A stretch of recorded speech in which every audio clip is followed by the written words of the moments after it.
Welcome back, everyone. I'm Dr. Flux, and this is General Psychology. In our last lecture, we explored how self-awareness and theory of mind shape how we see ourselves and understand each other. But today, we're diving into something even more visceral: emotion. Emotions are at the core of what it means to be human. They guide our decisions, shape our relationships, and influence how we experience the world. But what are emotions, really? Are they universal, biologically hardwired, or are they shaped by our culture, experiences, and the stories that we tell ourselves? We're going to explore several different perspectives on emotion today, starting with foundational work on basic emotions, discussing how cognition and appraisals can impact emotions, and ending with a constructed theory that offers a more nuanced understanding of how emotions work. But before we dive into today's topic, let's do some quick review of our previous lecture, Lecture 7.1. Moore's shopping cart task demonstrates self-awareness because A. People who use shopping carts frequently run over other people at the supermarket. B. A child must recognize that they are preventing the cart from moving forward. C. Children who sit in shopping carts are more likely to recognize that they are hungry. Or D. Pushing a shopping cart takes coordination and skill that only comes from self-knowledge. If you picked B, you're spot on. This task requires the child to recognize their own role in the challenge, seeing that they are standing on a piece of fabric that is attached to the cart that they're pushing. Let's take a look at another one. Which of the following best demonstrates theory of mind? Is it A, recognizing yourself in a mirror? B, understanding that others may believe something false? C, knowing you have an impact on your environment? Or D, feeling emotions like anger or sadness?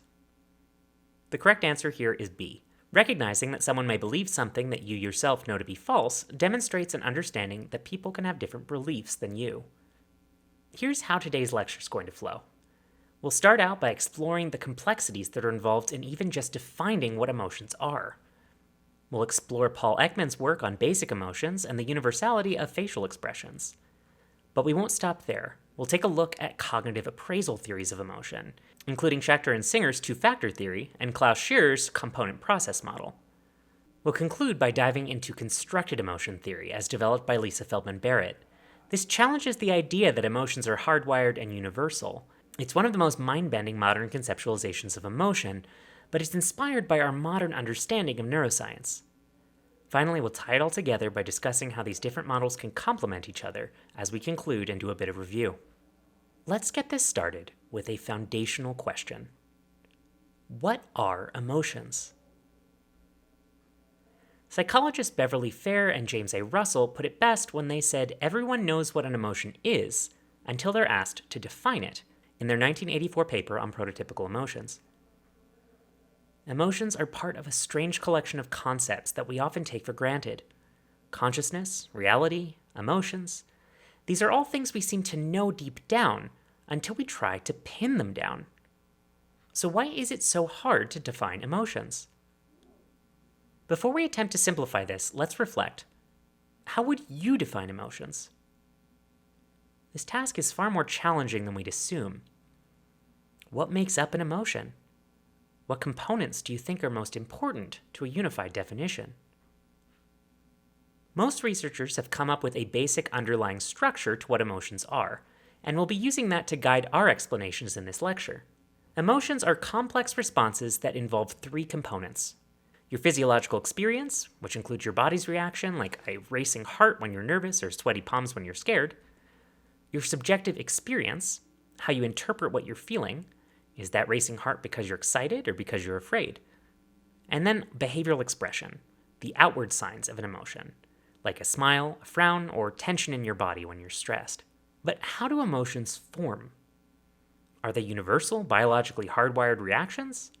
Or are they shaped by culture, context, and personal experience? These are the big questions we're going to be exploring today. Modern theories of emotion generally fall into three broad theoretical camps.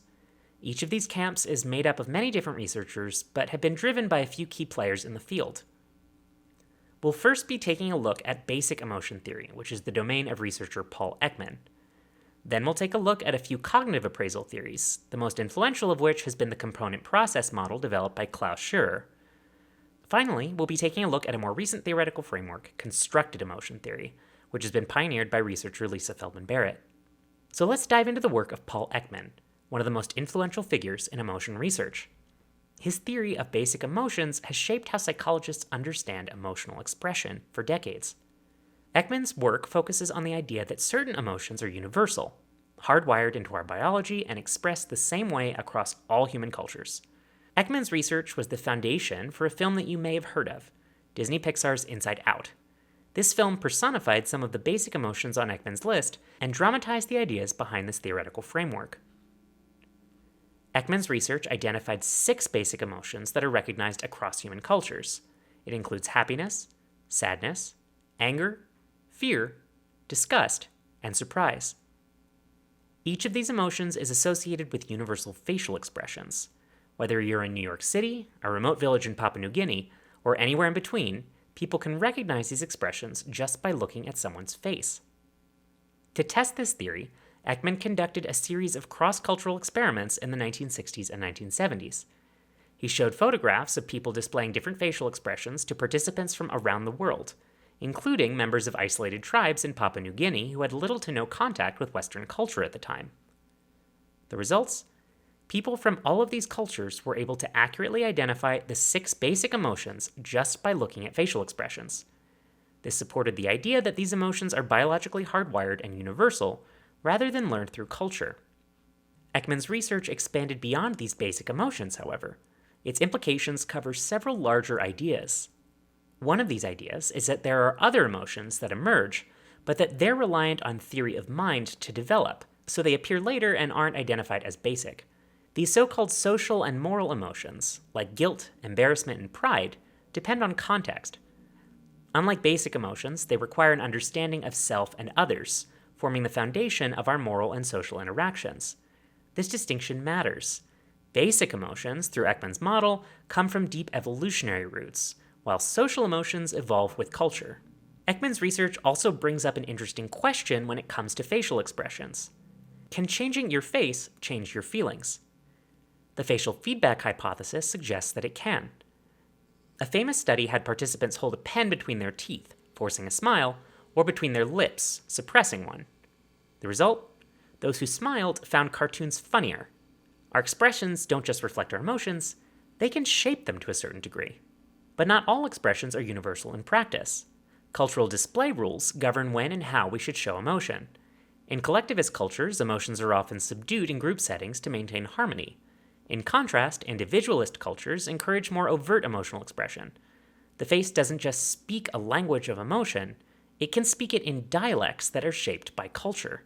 While Ekman's work is grounded in the idea that there are some emotions that are basic and universal, we express and regulate them in ways that are deeply human, shaped by culture, cognition, and the muscles of our face. While Ekman's work has been foundational in emotion research, it's not without its critics. Some researchers argue that Ekman places too much emphasis on the universality of emotions, ignoring how thoughts and cognitions can impact the way we feel. Many modern scholars also believe that this theory underemphasizes how culture and context influenced how emotions are experienced and expressed. Just because people can recognize a facial expression doesn't mean that they can interpret it, or even feel it in the same way. Recent research has also suggested that facial expressions are far less universal than Ekman's work claims. Before we move on, let's do another attention check. Which of these is not an example of one of Ekman's basic emotions? A. Happiness? B. Fear? C. Disgust? Or D. Shame? If you picked D. Shame, you're correct. While shame is an important social emotion, it's not part of Ekman's original list of 6 basic ones. Those include happiness, sadness, anger, fear, disgust, and surprise. Let's transition to another major model of how emotions work: cognitive appraisal theories. We'll begin with the seminal work of Schachter and Singer with their 2-factor theory of emotion. Imagine you see a bear in the woods. Your body immediately reacts. Your heart races, adrenaline surges, your muscles tense. But does this mean that you feel fear? According to Schachter and Singer's 2-factor theory, emotions result from 2 components. The first is physiological arousal, and the second is your cognitive interpretation of that arousal. Your body is telling you something, your heart is pounding, but your brain needs to label it. If you interpret a situation as dangerous, you experience fear. But what if, instead of seeing a bear, you were on a roller coaster? That same physical reaction could be interpreted as excitement in that context. This theory suggests that emotions are not just biological, but they're shaped by how we explain what's happening to us in our context. Schechter and Singer's ideas are supported by an intriguing study by Dutton and Aaron in 1974. This experiment asked, can heightened physiological arousal be misattributed to attraction? In this study, male participants crossed a high, unstable bridge suspended 230 feet above a river.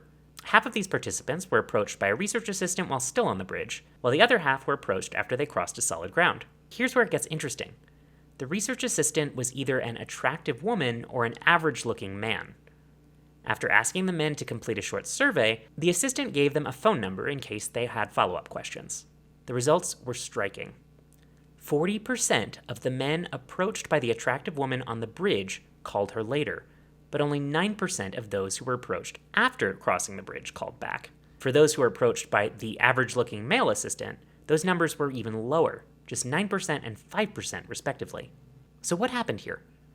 The men on the bridge were experiencing heightened physiological arousal due to fear or anxiety.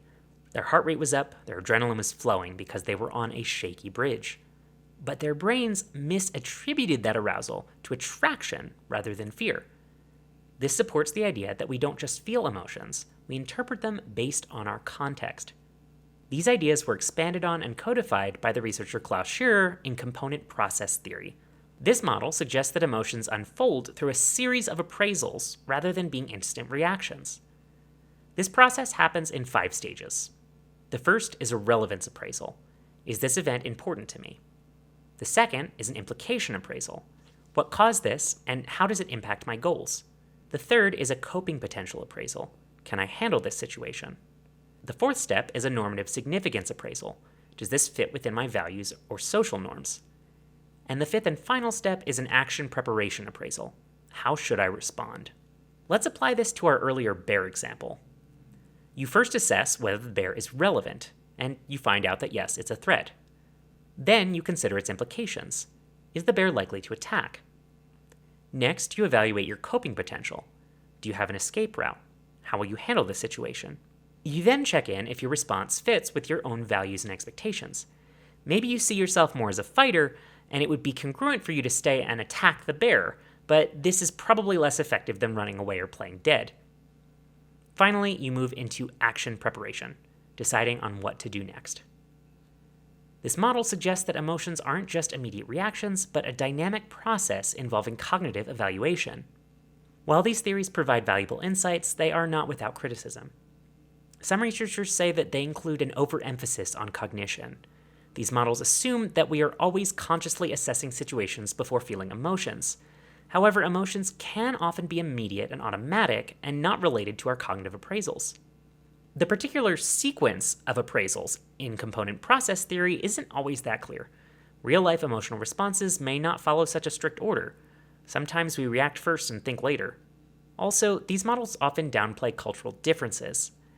Different cultures appraise situations differently, with one culture maybe seeing something as a threat and another seeing it as an opportunity.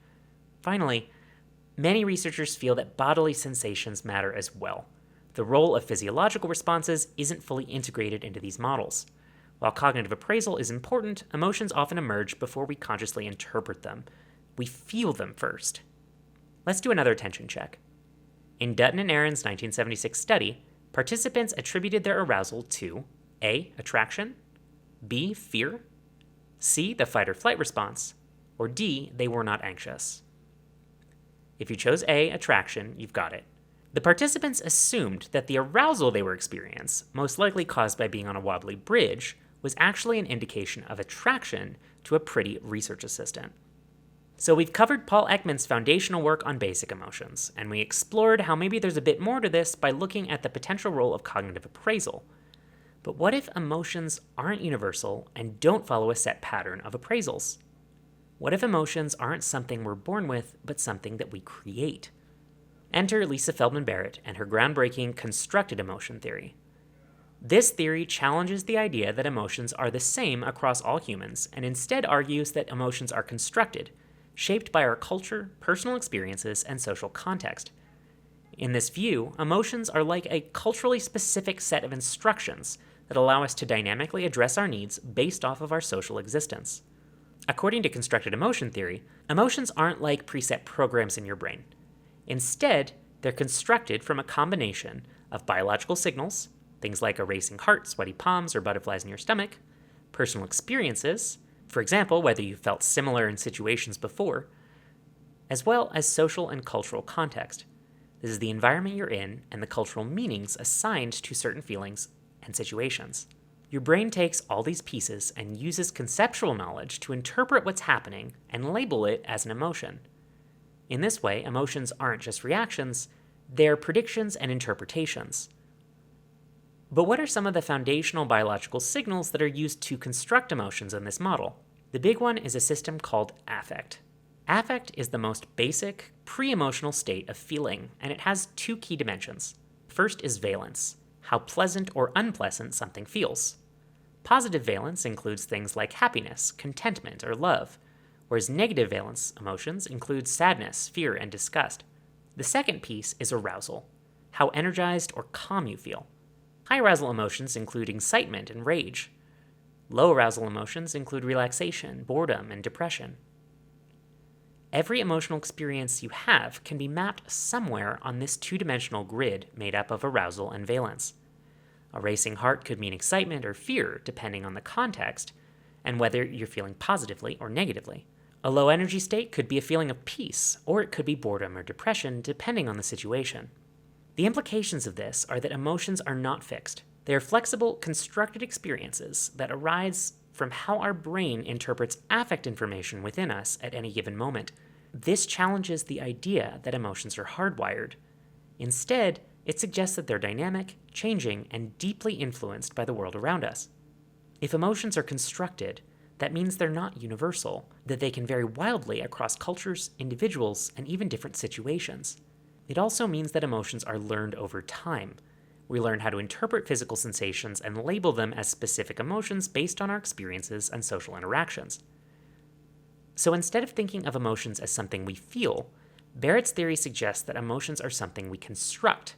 They're how our brain makes sense of what's happening inside of us and around us. This approach is also not without its critics. Some researchers feel that the framework downplays the evolutionary function of emotions. If emotions are fully constructed, how did this system evolve? How can we understand this system in animals that don't have the same complex social needs as humans? Additionally, this theory runs into some issues when modeling the emotions of nonverbal individuals and infants. There are certain patterns that show up consistently in these populations, which are challenging to explain through a constructed lens. Also, there do seem to be some patterns that hold up across cultures, or perhaps a few statistically common expressions of emotion experience, even if they're not exactly universal. A complete constructionist model doesn't fully explain these findings. We've taken a deep dive into the world of emotions today, exploring what they are, how they work, and why they matter. From universal spatial expressions to constructed experiences, from cognitive appraisals to the statistical commonalities that could shape our experience, we've seen that emotions aren't necessarily one thing. They're a dynamic interplay of biology, cognition, and social dynamics. But here's the key takeaway. There's no single perfect model for understanding emotion. Like we've said before, all models are wrong, but some are useful. Each theory we explored today gives us a different lens to understand how emotions shape our lives. Let's recap what we've covered. We started by discussing just how challenging it is to define emotions. There still isn't a consensus definition within the scientific community. Then we took a look at Paul Ekman's basic emotion theory, which identifies 6 universal emotions: happiness, sadness, anger, fear, disgust, and surprise. This is a foundational theory in emotion research, but it's been challenged by several more recent approaches. Next, we examined the role of cognitive appraisal in emotional experience. We discussed how Schechter and Zinger's two-factor theory involves labeling experience of arousal through context, and we expanded on that with Shearer's component process model, which outlines a series of different appraisals, which are claimed to occur in sequence. Finally, we took a deep dive into Lisa Feldman Barrett's constructed emotion theory, which challenges the idea of universal emotions and suggests that emotions are constructed from our experiences, culture, and social context, built on top of our own internal experiences of affect. Together, these models provide us with a fuller, richer understanding of emotions. Let's do a bit of review. Which of the following is a component of affect? A. Cognitive appraisal. B. Arousal. C. Anxiety. or D, cultural context? If you chose B, you've got it. Arousal, along with valence, make up the two components of affect, which is a key piece of constructed theory of emotion. Which is not an example of an appraisal in Scherer's component process model? A, relevance appraisal, B, cultural appraisal, C, implication appraisal, or D, normative significance appraisal? The correct answer here is B. Cultural appraisal is not an appraisal on the list. The other three are all examples that have been outlined in component process theory. As we wrap up, I want you to remember that emotions are complex. They're not just biological reactions. They're a dynamic mix of biology, thought, and social context. No single theory fully explains emotion, but by exploring different models, we can build a more nuanced and holistic understanding of how emotions shape our lives. Understanding emotions is about learning how to navigate the world, build connections with others, and grow as individuals. It's one of the deepest human experiences that we have. As always, stay curious, stay resilient, and above all, live life in flux. I'll see you in the next lecture.